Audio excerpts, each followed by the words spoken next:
जी हाँ दोस्तों, भाइयों बहनों, सलाम, नमस्ते, जय हिंद, वंदे मातरम, सत श्री अकाल, जय भीम। तो दोस्तों आप देख सकते हैं ये माँ जी की स्टोरी। जो दलाल होते हैं, ब्रोकर होते हैं, ये बाहर भेजने के नाम से पैसे खा लेते हैं एजेंट लोग के थ्रू। गरीब लोगों को ज़्यादा पकड़ते हैं, खास करके जो अनएजुकेटेड लोग हैं इनको पकड़ते हैं ये ब्रोकर लोग, ये एजेंट लोग। और किसी को दुबई भेजना उसको कतर भेजता है, कतर भेजना दुबई भेज देता है, तो इनको फंसा देता है, बाद में इनके पासपोर्ट भी लटक जाते हैं। तो उसी तरह से ये माँ जी के साथ किस्सा हुआ था। तो आप देख सकते हैं दोस्तों, ध्यान देके ये वीडियो को देखें और आंखों में पानी भर जाएगी। बहुत दुखद भरत ये वीडियो है दोस्तों। भाइयों देखें ये अम्मा की कहानी। 23 ईयर वो पाकिस्तान में रह गई और हिंदुस्तान आने के लिए तड़पते रही, पर आखिर में एक माँ का लाल यूट्यूबर, बहुत अच्छा इन्होंने काम किया है। इनकी जितनी भी तारीफ़ की जाए कम है। देख सकते हैं। हैदराबाद में रखे 3 महीना हैदराबाद में थे। बेटियों का घर बसा दी थी, इसलिए सोची थी कि लास्ट बेटे की मैं दिल से खुशी से इसकी शादी करूंगी, घर बसाऊंगी। ऐसा बेटा मैं बिछड़ गई कि ना शादी कर सकी ना घर रह सकी। 20 साल से मैं इस घर में रहती। मैं बदनसीब माँ, ठोकर खाई माँ, यहाँ बैठी हूँ बेटा। इसके आगे मैं क्या बोलूँ।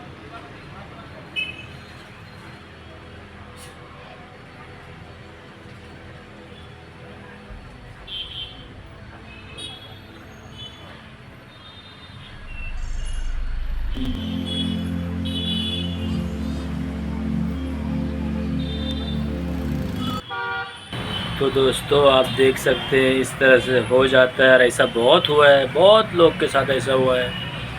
तो मैं तो बोलता हूँ भाई, 17-18 घंटा ड्यूटी आप बाहर में जाके करते, आप 18 घंटा अपना इंडिया में ही अगर मेहनत करेंगे तो आप बिल्कुल दुबई और सऊदी से ज़्यादा आप इंडिया में कमाएंगे, क्योंकि हमारा इंडिया में इतना पैसा है, इतना अमेरिका में पैसा नहीं है। तो अपनी टैलेंट को अपने हिंदुस्तान में ही रखो, बहुत अच्छी बात होगा।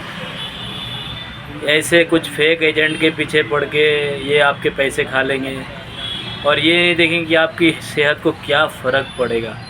आपके साथ कुछ भी नुकसान हो जाए उससे कोई फ़र्क नहीं पड़ता है। ये ब्रोकर लोग तो ब्रोकर ही होता ना भाई, कुछ भी सेहत में असर पड़ जाए इनको मतलब नहीं, इनको बस थोड़ा पैसे खाने मिल जाए। अब इसके साथ में आपकी ज़िंदगी की भविष्य क्या होगी इससे कोई मतलब नहीं। इनका काम था बस वीज़ा लगा दिया, अब चाहे जहाँ मर्जी फंसे आदमी। तो फिर हम मना नहीं कर सकते थे। अगर एक काम हमारे लिए मुमकिन था, एक बेटी को 40 साल बाद अल्लाह ताला हमारे ज़रिए मिलवा रहे और हम उन्हें मना करें, तो शायद फिर ये हमसे आखिरत में सवाल होता। तो अल्हम्दुलिल्लाह हमने किसी को मना नहीं किया। फिर एक और ख़ातून आई हिंदुस्तान की, वो तकरीबन आज से 20 साल कबल उनको दुबई का कहकर पाकिस्तान लाए थे।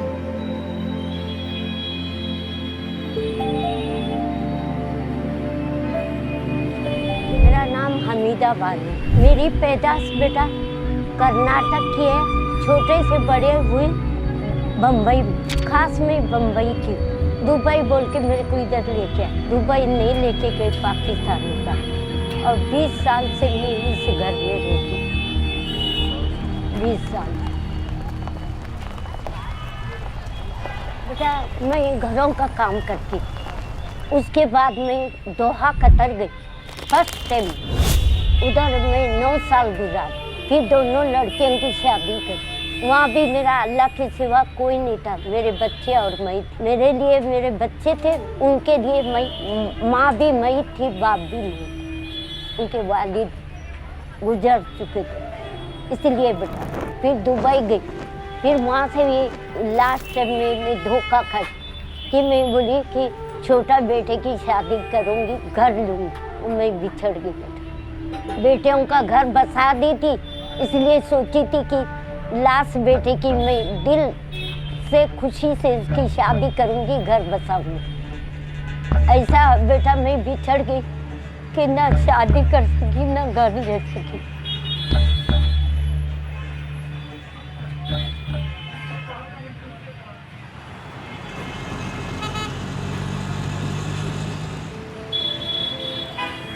साल पहले ऐसे इंडिया से 4-5 औरतें लोग को लाए थे, किसको किधर करे किसको किधर करे।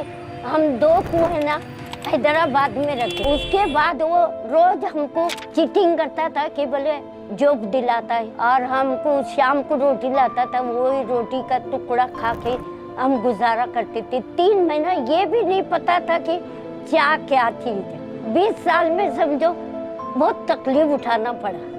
फिर एक मंगो पीर आए, उसके यहाँ से भाग के तो एक पेट के लिए हम एक दुकान खोले। हम बचपन में इनको हमने पहली बार देखा था। हम मदरसा पढ़ने जाते थे तो इन्होंने एक छोटी सी दुकान खोली थी। हम इनसे ये पापड़ वगैरह सामान खरीदते थे, जो बचपन की जो चीज़ें होती हैं। फिर जब हम बड़े हुए, इनके बारे में पता चला कि ये हिंदुस्तान से आई हैं। हमारी एक पड़ोसन थी बांग्लादेशी, जो खातून थी, उसका जब हमने केस किया था, उनके घर वाले मिल गए थे। तो फिर ये हमारे घर आती रही। मेरी वालिदा को इन्होंने बताया कि अपने बेटे से कहे कि मेरे भी ख़ानदान तलाश करें, मेरे बच्चों से मुझसे मिलवाएं। इनकी अम्मी से हमारी बहुत मुलाकात हुई, बहुत मोहब्बत थी, बहुत दोस्ती हुई। ये बेटे ने कोई बांग्लादेश का काम करे। मैं एक दिन क्या मालूम कोई सदमे से मैं पानी की टाकी में गिर गई। अल्लाह ने मेरे को बचाया। फिर मैं इनकी अम्मी को बोली, आपके बेटे को बोलो मैं बहुत कमजोर हो गई हूँ और मेरा काम करो, मैं अपने ऊपर मुसीबत झेल लूंगी, तुम्हारे ऊपर आँच आने नहीं दूंगी। तो ये बेटा मेरा यहाँ तक मेरे को पहुँचा। इनके घर वाले इनकी जो भी अरमान है अल्लाह पाक पूरी करे। मैं एक अरसे तक तो इनकी वीडियो नहीं बना सक रहा था, इनका केस में नहीं देख सक रहा था कि पाकिस्तान और हिंदुस्तान का मामला है। लेकिन फिर जब इनके हालात देखे मैंने वो वीडियो बनाई, मैंने अपने चैनल पर, यूट्यूब पर और फेसबुक पर अपलोड की। तो वो वीडियो मुंबई में वायरल हुई। इनके जो बच्चे थे, बेटियाँ थी, बेटे थे, उन्होंने मुंबई से रब्ता किया। हमने वीडियो कॉल पर इनकी बात करवाई। 20 साल बाद ये हिंदुस्तानी खातून अपने बच्चों से और बहन भाइयों से मिली। बात करें, ये आपकी बेटी यास्मीन।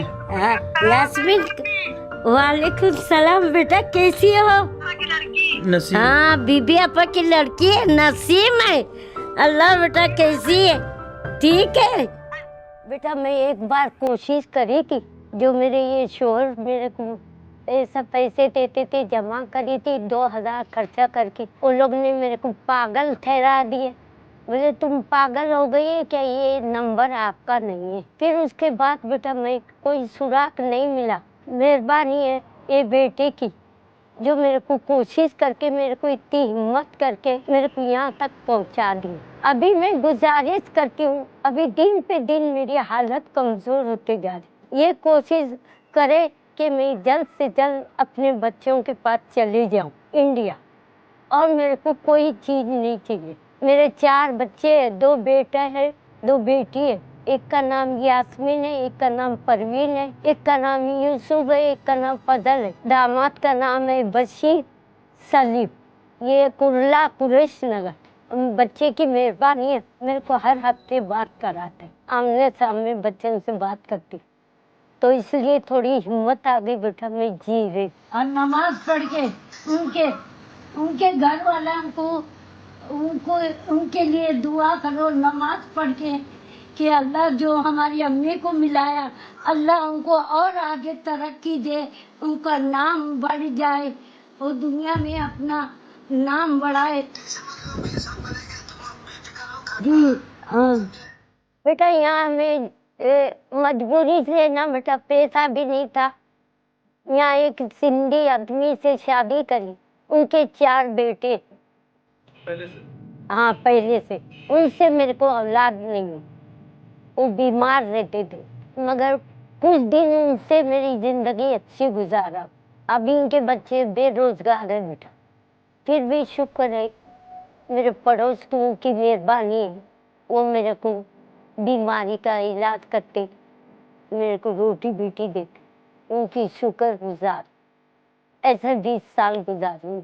और इनके बच्चों के अब्बू मरने से मेरे को बहुत मुसीबत का सामना कर, फिर भी हिम्मत नहीं हारी नहीं।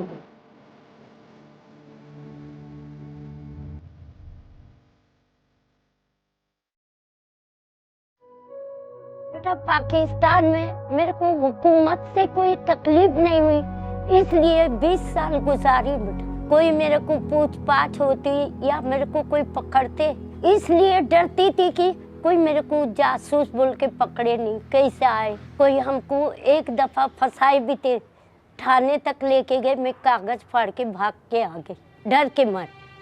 औरत जाते क्या मालूम मार मार के बोलेंगे ये इंडिया की जासूस है क्या। हम जासूस नहीं है बेटा, हमारे नसीब हमको भटका के इधर लेके आए, दुबई बोल के पाकिस्तान है। इसके बाद मैं यहाँ गुजारा करती हूँ।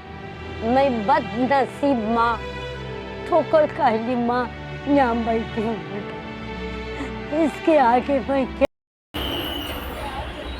तो दोस्तों सीमा हैदर के बच्चे भी इसी तरह की से अपने देश जाने के लिए परेशान हैं और बच्चे अपने देश जाएंगे और हैदर भाई को भी बच्चे मिलेंगे। जब बीच में बॉर्डर पड़ जाता है तो बहुत मशक्क़त करनी पड़ती है भाई। इनकी स्टोरी 23 साल की थी और यहाँ तो अभी 1 साल 8 महीने हुए हैं। फरहान खान, फरवा पतुल सब बच्चे जाएंगे पाकिस्तान, क्योंकि इसका बाप पाकिस्तान से आएगा लेने के लिए। गुलाम हैदर, सीमा हैदर, गुलाम हैदर और बच्चे सब जाएंगे। यहाँ रहने के लिए कोई इनको वो नहीं है। डॉक्यूमेंट्स भेजे थे वो हमने इंडियन एम्बेसी को भेजे, वहाँ पर सारा प्रोसेस मुकम्मल हो चुका है।